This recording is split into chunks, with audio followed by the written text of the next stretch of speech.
Hello, welcome to my channel. ఈరోజు నేను plum cake చేశాను. సాఫ్ట్గా ఉంది, టేస్ట్గా ఉంది, ఫ్లఫీగా వచ్చింది. ఈజీగా చేసుకోవచ్చు. నేనే ఫస్ట్ టైం చేశాను ఇది.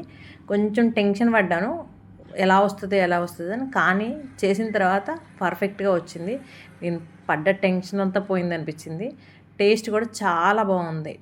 టేస్టు వేడిగా ఉన్నప్పుడు కంటే నెక్స్ట్ డే మార్నింగ్ ఆ కేకుకున్న టేస్ట్ తెలిసింది మనకి. అప్పటికప్పుడే వేడిగా తిన్నా 1 అవర్లో తిన్నా మనకు తెలియదు. నెక్స్ట్ డే తింటే ఆ కేక్కి మనం ఇలా జ్యూస్లో నానబెట్టుకున్న ఫ్రూట్స్కి టేస్ట్ బాగా అర్థమైద్ది. ఒక బౌల్ తీసుకొని దాంట్లో ఆరెంజ్ జ్యూస్ చేసుకొని, దాంట్లో ఆరెంజ్ జ్యూస్ పైన కొంచెం పల్ప్ కూడా తీసుకొని దాంట్లో వేసుకోవాలి. మనకు నచ్చిన డ్రై ఫ్రూట్స్ అన్నీ వేసుకొని 1 అవర్ నానబెట్టుకోవాలి. 1 అవర్ నానిన తర్వాతే అది కేక్ చేసుకుంటే టేస్ట్ ఉంటుంది. పావు కప్పు షుగర్ తీసుకొని దాంట్లో 2 ఇలాచీలు, లవంగాలు 2, చెక్క మిక్సీ పట్టుకోవాలి, పౌడర్ చేసుకోవాలి. ఒక హాఫ్ కప్ షుగర్ తీసుకొని క్యారమిల్ చేసుకోవాలి.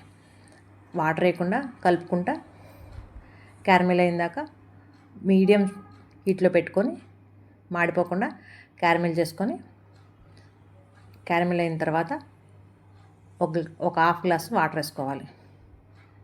ఒక హాఫ్ గ్లాస్ వేస్తే సరిపోద్ది. ఒక కప్పు పిండికి ఒక హాఫ్ గ్లాస్ సరిపోద్ది. ఒక కప్పు మైదా పిండి అని తీసుకోండి, గోధుమ పిండి అని తీసుకోండి, ఏదైనా టేస్ట్గా ఉంటుంది. ఒక కప్పు గోధుమ పిండి, 2 స్పూన్స్ మిల్క్ పౌడర్, మనం ముందుగా మిక్సీ పట్టుకున్న ఇలాచీ షుగర్ పౌడర్, తర్వాత బేకింగ్ సోడా, క్యారమెల్ చేసుకున్న ఈ జ్యూస్ వేసేసుకొని కలుపుకోవాలి. కట్ అండ్ ఫోల్డ్ మాత్రం ఏం కలుపుకోవాల్సిన అవసరం లేదు, మామూలు కలిపేసుకోవచ్చు.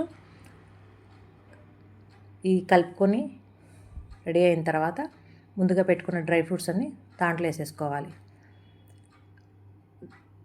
డ్రై ఫ్రూట్స్ అన్నీ వేసిన తర్వాత మళ్ళీ ఒకసారి కలుపుకొని, డ్రై ఫ్రూట్స్ వేయటం వల్ల బాగా టేస్ట్గా ఉంటుంది, చాలా బాగుంటుంది. అవి అలా నానబెట్టడం వల్ల కూడా ఆ కేక్కి టేస్ట్ వచ్చింది.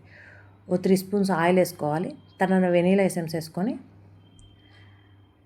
ఒకసారి కలుపుకోవాలి.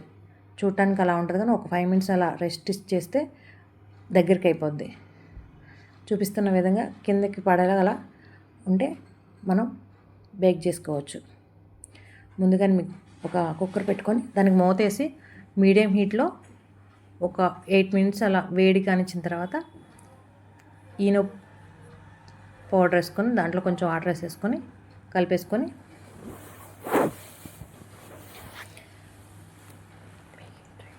బేకింగ్ ట్రేలు వేసుకొని దాని కింద బటర్ పేపర్ అయినా వేసుకోవాలి, లేకపోతే ఆయిల్ రాసుకొని వేసుకోవచ్చు. 2 టైమ్స్ ఇలా ట్యాప్ చేసుకుంటే హెయిర్ బాల్స్ ఉంటే పోతాయి. తర్వాత దానిపైన డ్రై ఫ్రూట్స్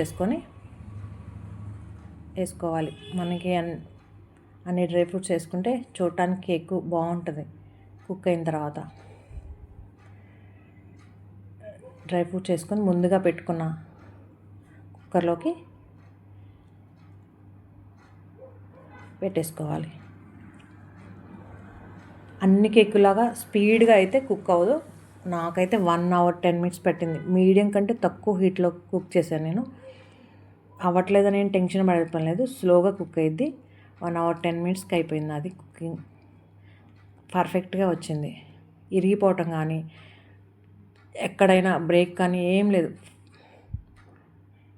బాగా వచ్చింది.